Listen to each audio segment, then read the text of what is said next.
오늘의 말씀은 사도행전 2장 42절에서 47절까지의 말씀입니다. 사도행전 2장 42절에서 47절 다 같이 우리 한 목소리로 읽도록 하겠습니다. 그들이 사도의 가르침을 받아 서로 교제하며 떡을 떼며 오로지 기도하기를 힘쓰니라.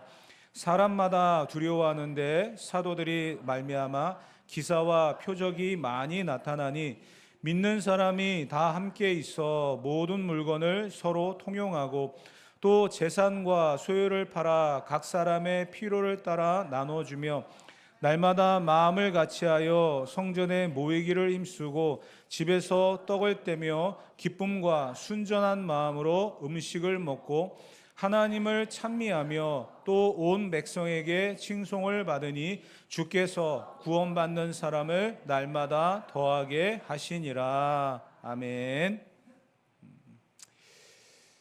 성령의 능력으로 시작된 교회, 그것이 바로 사도행전 교회고 예루살렘 교회고 초대교회입니다. 우리 교회 비전이 사도행전적 교회를 세워간다라는 비전이죠. 지금도 멈추지 않은 사도행전의 역사를 우리가 이어받아서 교회를 세워가야만 합니다. 교회는 다른 게 없습니다. 사람의 말로 가득한 것이 아니고요, 사람의 숫자로 가득한 것이 아니라 성령께서 일하시고 성령께서 함께 하셔서 땅끝까지 복음을 전하며 세워가는 그러한 건강한 교회를 우리는 꿈꾸며 오늘도 일해야 될 줄 믿습니다. 하나님의 교회는 정말 멋있게 시작한 것 같아요. 지금의 교회들과 비교해 본다고 한다면 참 부족한 것이 많고 열악한 그런 환경이었지만 그 교회 안에 정말 특별한 그런 모습이 있습니다. 그게 뭐냐면 기쁨이라는 거예요. 사도행전의 교회, 예루살렘의 교회, 초대교회의 가장 큰 특징은 성령이 임해서 복음을 땅끝까지 전하는 어떤 그러한 능력, 방언을 말하면서 모든 사람들에게 복음을 전하는 그러한 능력, 3,000명이나 회개하고 돌아서는 어떤 그런 엄청난 역사들, 그러한 것들이 어떤 표면적으로 드러나는 모습이었다고 한다면 그 내면에는 그 모든 성도들이 기쁨이 있었다라는 거예요. 오늘 그 기쁨에 대해서 한번 이야기를 해보려고 합니다. 어떻게 사도행전의 교회가, 초대교회가 기뻐할 수 있었을까? 그 기쁨의 근원과 능력은 어디서부터 왔는가? 우리는 한번 그 부분을 한번 생각해 보아야 할 것입니다. 오늘 본문에 보게 되어지면 여러분이 알고 있는 것처럼 모든 사람들이 자기들의 어떤 물건을 내어놓고 자기의 소유를 팔아서 나누었다라는 그런 말이 있습니다. 그런데 그 이후에 등장한 것이 큰 기쁨이 있었다. 큰 기쁨이 있었다. 자기의 물건을 내놓고 그리고 그것을 같이 나누는데도 불구하고 그곳에 기쁨이 있었다라는 거예요. 사실 그럴 수밖에 없었던 이유가 있습니다. 당시에는 빈부격차가 굉장히 심했거든요. 빈부격차가 심하다 보니까 사실 낮에 열심히 일하고 저녁에 모여서 예배를 드리는 그 현장에 하루 종일 굶고 오는 사람들도 꽤 많았어요. 그런 상황 속에서 정말 은혜 받고 또 사랑의 마음이 있는 그러한 또 다른 성도들이 긍휼히 여기는 마음으로 그들에게 무언가를 나누어 주고 싶은 것이 필요했다. 그래서 자기의 소유, 자기의 재산을 내어놓고 그렇게 하루 종일 수고하고 온 성도들과 같이 떡을 나누면서 교제하는 그런 일들이 생겼다는 거예요. 그런데 그 가난한 사람들을 그냥 불쌍한 사람으로 본 것이 아니라 같은 형제자매로 보면서 자기의 소유를 내어놓더라도 아깝지 아니하고 기뻐했다. 이것이 바로 사도행전, 오늘 우리가 읽었던 본문의 내용입니다. 우리가 교회의 비전을 선언하면서 사도행전적 교회를 세워간다라고 했을 때 우리가 꿈꿔야 돼, 우리가 그려가야 돼 그러한 교회의 모습은 바로 오늘 본문에 있는 이 내용입니다. 이 본문의 내용들을 다시 한번 묵상해 보면서 우리가 건강한 교회로서 사도행전적 교회를 세워가는 비전을 꿈꾸며 살아가야 될 텐데요. 그 사도행전적 교회의 가장 큰 핵심은 기쁨이라는 것을 다시 한번 우리가 각인해 보면서 왜 이들에게는 이러한 행동들을 통해서 기뻐할 수 있는 그러한 능력이 생겼는가를 우리가 한번 하나하나씩 풀어보도록 하겠습니다. 빈부의 격차가 심한 그런 가운데서 자기들이 재산을 팔았다라고 하는 내용, 어떻게 그것이 가능했을까? 물론 긍휼히 여기는 마음, 사랑하는 마음, 그것이 그들에게 있었겠지만 그들이 같은 신앙을 고백했다라고 하는 것이 중요합니다. 교회는요, 같은 신앙을 고백할 수 있어야만 합니다. 우리가 예배를 시작할 때 사도신경을 외우죠. 사도신경을 외운다는 것은 우리가 사도들의 그 믿음의 고백을 이어간다라는 그런 뜻이고요. 그것을 통해 우리가 하나가 되어진다라는 그런 뜻이 그 안에 있습니다. 그냥 단지 세례를 받기 위한 하나의 과정 속에서 암기를 해야 되는 그러한 것이 아니고요. 예배의 시작을 알리는 그러한 첫 부분에 등장하는 순서가 아니고요. 그 사도들의 신앙을 고백한다라는 것은 그 시대에 그들이 고백했던 그 신앙의 고백을 우리도 고백하면서 같은 마음으로 예배하고 같은 마음으로 사랑하며 같은 마음으로 살아가겠다라는 그런 결단인 것이죠. 초대교회 성도들은 그러한 신앙의 고백으로 교회를 세워갔다는 겁니다. 그렇기 때문에 가난한 자나 부자나 같은 마음으로 교회를 세워갈 수 있었고, 내가 가지고 있는 소유를 나누어 주면서도 기뻐할 수 있는 그러한 배경이 되었다라는 사실입니다. 어떻게 이들은 신앙을 고백했을까요? 사도행전 2장 36절에 보게 되어지면 이렇게 신앙을 고백했어요. 다 같이 한번 읽어보도록 합시다. 그런즉 이스라엘을 온 집은 확실히 알지니 너희가 십자가에 못 박은 이 예수를 하나님이 주와 그리스도가 되게 하셨느니라. 아멘. 예수님이 주가 되시고 그리스도가 되신다라는 거예요. 십자가에 못 박은 그 예수님이 주와 그리스도가 된다라고 하는 이 신앙의 고백으로 하나가 되었다는 사실입니다.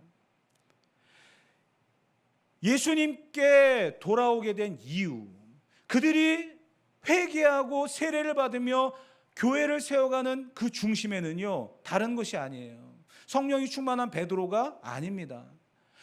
그들에게 예수님께 훈련받았던 제자들 아닙니다. 그들을 사용하고 계시고 그들을 일하게 하시는 성령님, 그 성령님은 예수님이 하나님께서 보내셔서 십자가의 사역을 감당하게 하셨던 주와 그리스도가 되게 하시는, 누구든지 그 이름을 부르는 자들은 구원을 얻는다라고 하는 이 진리 앞에 회개하고 돌아서는 그 수많은 영혼들을 향하여 주와 그리스도가 되게 하셨던 이 놀라운 진리를 선포하며 같은 마음으로 신앙생활을 할 것을 이야기하고 있다는 겁니다. 사랑하는 성도 여러분, 초대교회는요, 다른 것이 없었어요. 예수님이 그리스도다, 예수님이 메시아다, 이 말 한마디에 그들은 마음에 찔림을 받았다. 그리고 회개하고 돌아섰다. 그것이 초대교회의 시작이었고 초대교회의 역사였습니다. 다른 그 어떤 것이 필요하고 다른 그 어떤 것이 첨가되어야만 합니까? 십자가에 못 박혔던 그 예수님이 인간으로서 그냥 생을 마감한 줄 알았는데 그분은 부활하셨고 제자들과 모든 사람들에게 보이시면서 40일을 말씀하셨고 그리고 하늘로 가시면서 다시 오신다라고 하셨습니다. 그 사실을 지금 제자들이 이야기하는 거예요. 성령이 충만해서 그들이 말하는 그 예수님, 십자가에 못 박혀 죽은 그 예수를 하나님이 살리셨고 그리고 주와 그리스도가 되게 하셔서 누구든지 그의 이름을 부르는 자는 구원을 받게 하신다. 이 사실 앞에 모든 성도들이 찔림을 받으며 회개하고 교회를 세워가는 그러한 역사들, 그게 바로 초대교회의 신앙 고백의 공동체의 모습이었다는 사실입니다. 오늘 저와 여러분들이 하나님 앞에 예배하면서 어떠한 마음으로 예배하고 계십니까? 정말 하나님 앞에 예배하는 이 한 시간이 예수님이 그 십자가에 못 박혀 죽은 그 예수님이 나의 주, 나의 그리스도가 되고 있느냐를 우리는 질문을 할 수 있어야 되고 답을 할 수 있어야 된다는 거예요. 그렇게 살아가지 못하는 성도들을 비난하고 조롱하는 것이 아니라 그들을 위해서 기도하며 같은 마음으로서 세워가는, 그것이 바로 진정한 교회임을 우리는 잊어서는 안 될 것입니다.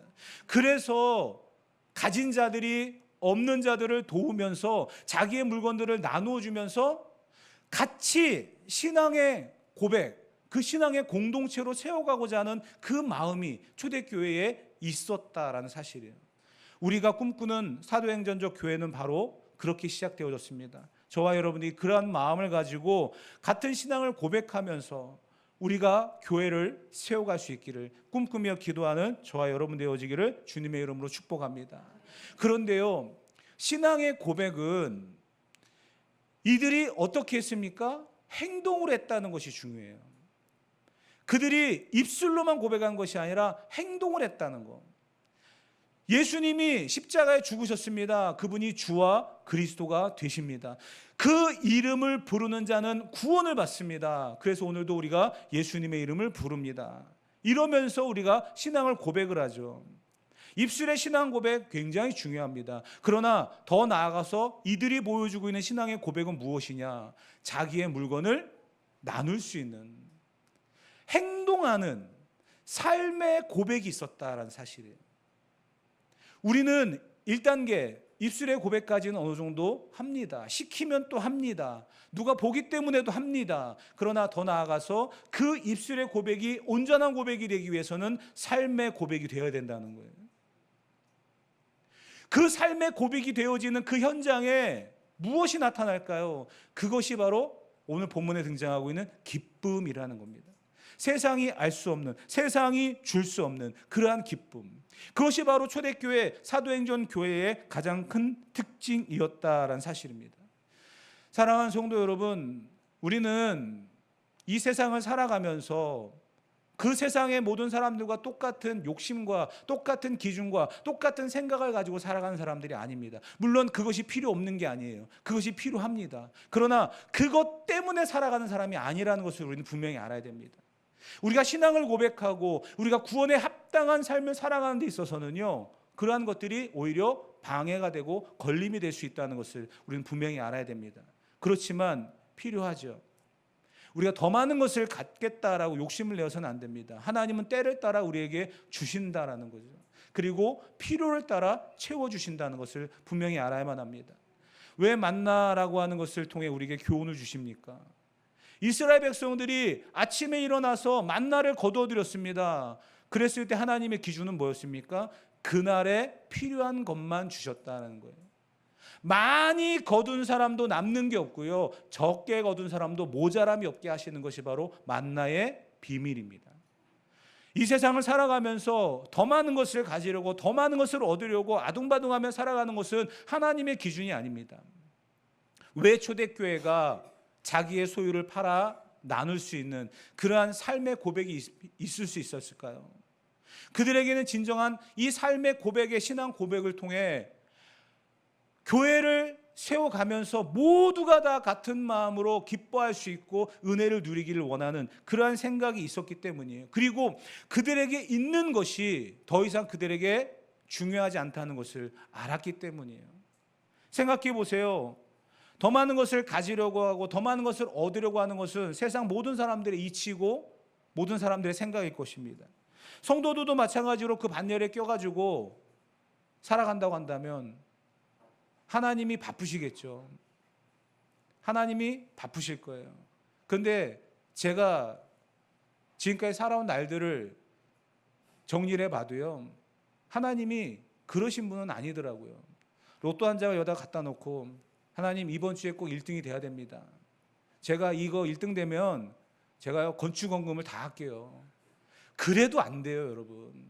하나님 그러신 분 아니에요. 정말 하나님께서는요, 과부의 두렵도를 기뻐하시는 분입니다. 내가 할 수 있는 그 영향력 안에서 최선을 다하는 것을 기뻐하시는 분입니다. 만약에 내가 가지고 있는 그 소유와 그 영역 안에서 내가 최선을 다하면 어떤 일이 벌어질까요? 나에게 만족과 기쁨과 은혜가 옵니다. 그 만족과 기쁨과 은혜는 내가 무언가를 이루었다라고 하는 결과가 아닙니다. 하나님이 나에게 주시는 그 능력으로 내가 무언가를 했다라고 하는 감사의 표현일 것입니다. 그렇기 때문에 세상 사람들의 기준과 세상 사람들의 가치와 세상 사람들의 평가에 우리는 살아가는 게 아니에요. 우리는 하나님 앞에서의 진정한 신앙 고백과 하나님이 나를 어떻게 보시는가에 대해서 끊임없이 질문을 하면서 내가 받은 이 구원의 의미가, 내가 누리고 있는 이 구원의 삶의 현장이 어떠해야 되는지를 날마다 묵상하며 살아갈 수 있는 저와 여러분이 되어야 될 줄 믿습니다. 교회는요, 다른 게 아니에요. 사람의 숫자로 세워지는 것 아닙니다. 물질의 많고 적음으로 인해서 세워지는 것도 아니고요. 건물의 크기와 모양으로서 세워지는 것도 아닙니다.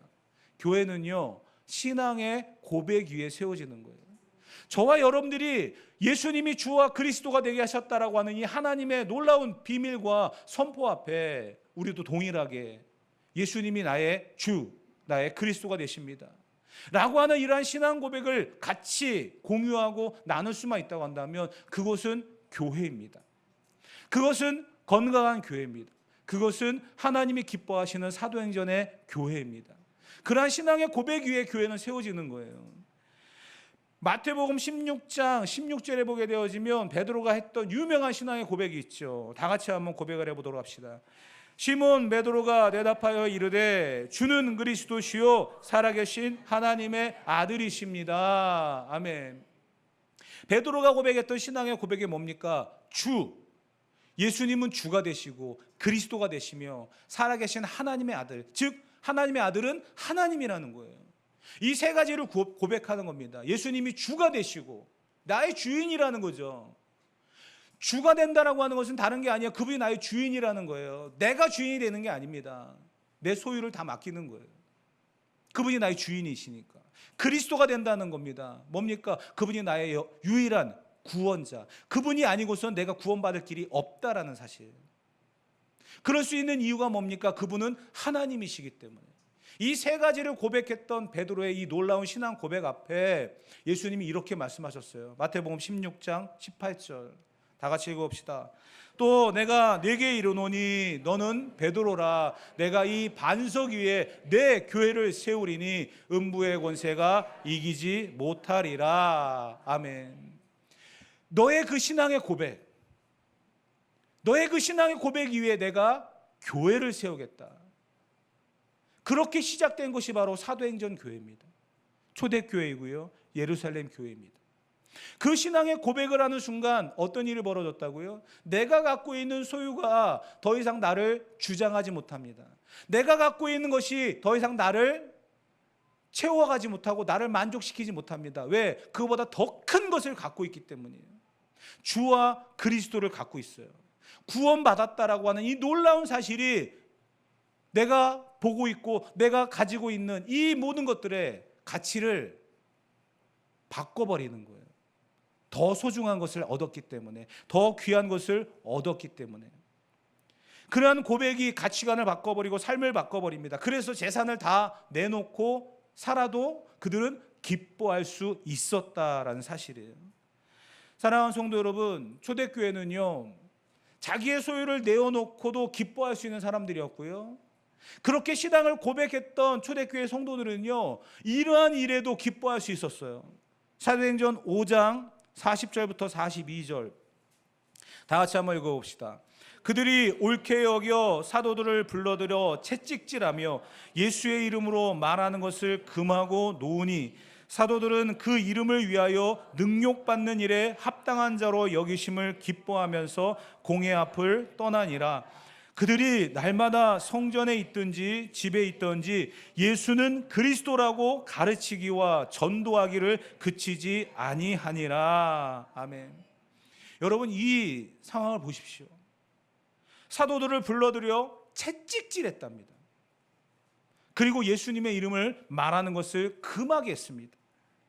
그런데 41절에 사도들은 그 이름을 위하여 능욕받는 일에 합당한 자로 여기심을 기뻐했다. 기뻐했다. 그리고 그들은 멈추지 않았습니다. 날마다 성전에 있든지 집에 있든지 예수는 그리스도라고 가르치기와 전도하기를 그치지 아니했다. 여러분, 이게 사도행전 교회입니다. 내가 가지고 있는 소유를 다 내놓고 모두가 다 공유하면서 살아가도 기쁜 거예요. 그거보다 더 큰 가치를 깨달았기 때문이에요. 천국은 밭에 감추인 보화와 같다고 얘기했죠. 그 밭에 감춰 있는 보화를 발견한 이후에 덮어두고 그 밭을 사버리잖아요.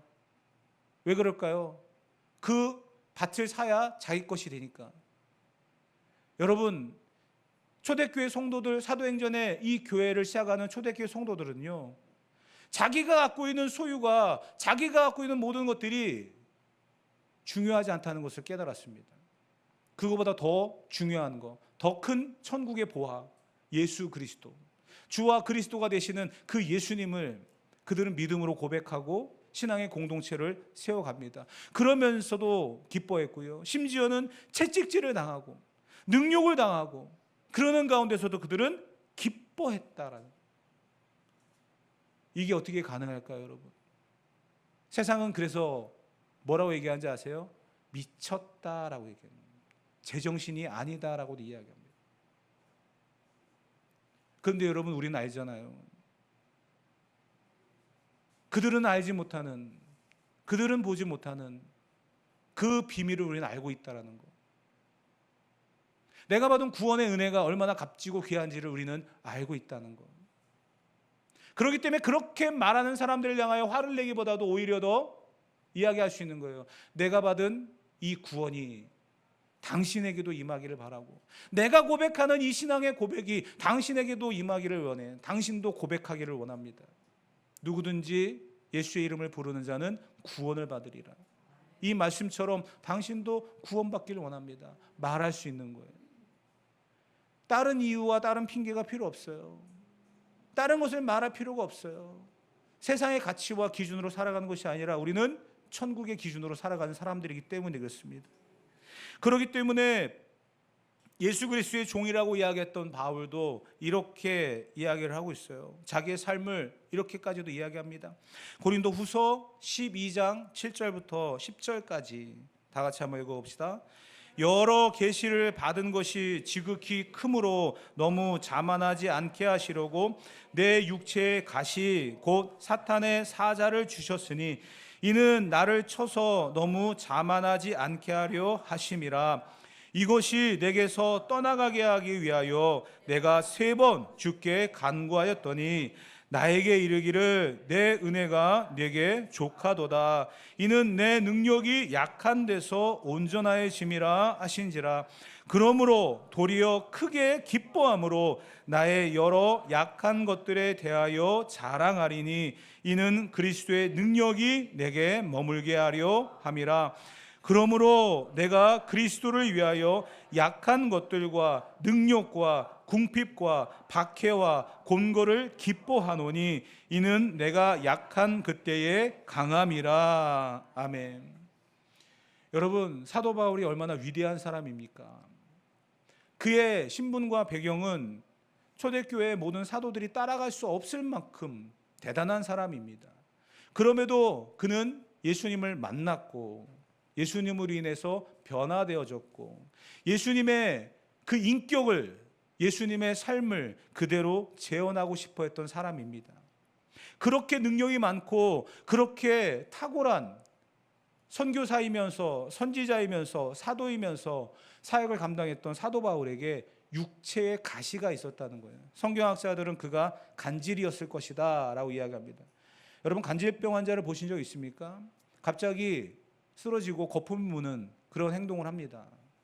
여러분, 그 사람을 보면 참 당황스럽기도 하죠. 그런데 내가 아는 사람, 예를 들어서 제가 만약에 갑자기 설교하다가 쓰러져 가지고 거품을 물고 막 바들바들 떨면서 막 있다가 한번 생각해 보십시오. 여러분들은 아마 어떤 생각이 들까요? 지금 사도 바울이 만약에 그런 상황을 성도들 앞에 보이고 그렇다고 한다면 사람들은 뭐라고 얘기하겠습니까? 사도 바울이 능력이 많은 줄 알았더니 자기 병도 못 고치고 저러고 있네 라고 하면서 오히려 비난하고 그의 말을 잘 들으려고도 하지 않았겠죠. 그래서 사도 바울은 어떻게 했다고요? 3번이나 기도했대잖아요. 이것이 치료되기를, 이것이 낫기를, 사람들에게 보여지지 않기를 계속 기도했겠죠. 그런데 하나님께서는 그에 응답하셨습니다. 내 은혜가 내게 족하다. 내가 너에게 은혜를 주었지 않느냐, 그것으로 족하다라고 생각해라. 그랬더니 바울이 뭐라고 했다고요? 크게 기뻐했대요. 병이 안 나았어요, 여러분. 기도 해결되지 않았어요. 우리의 기준으로는 응답받았다라고 볼 수도 없어요. 그런데 바울의 이야기는요, 크게 기뻐했대잖아요. 그러면서 도리어 자기가 약함으로 인하여서 하나님이 드러나는 것을 또한 자랑하고 기뻐했다. 이게 사도 바울의 모습입니다. 어떻게 이게 가능할까요? 여러분, 사도 바울은요, 원래 그 신분이 탁월했던 사람입니다. 로마의 시민권을 갖고 있었고요, 가말리엘의 문화생이었습니다. 학문적으로도요, 따라갈 수 없는 그러한 탁월한 사람이었습니다. 그러한 사람이 예수님 믿고 천막을 깁는 하찮은 일을 해가면서 선교지를 돌아다니며 교회를 세우는 일을 감당합니다. 매를 맞고 죽었다라고 해서 사람들에게 버려진 바 되어진 사람입니다. 그랬다가 다시 일어나서 복음을 전하러 가는 사람. 40대를 때리게 되어 있어요. 당시에 유대 그 최고의 형벌은 40대를 때리게 되는데, 40대를 때리면 사람이 죽는다 생각해서 40에 하나를 감한 39대를 때립니다. 그런 매도 맞아보고요, 돌에도 맞아보고요, 선교지로 가다가 배가 풍랑을 만나 파선해가지고 무인도에 갇혀도 보고요, 독사에게 물려서 고난을 당해보기도 하고요.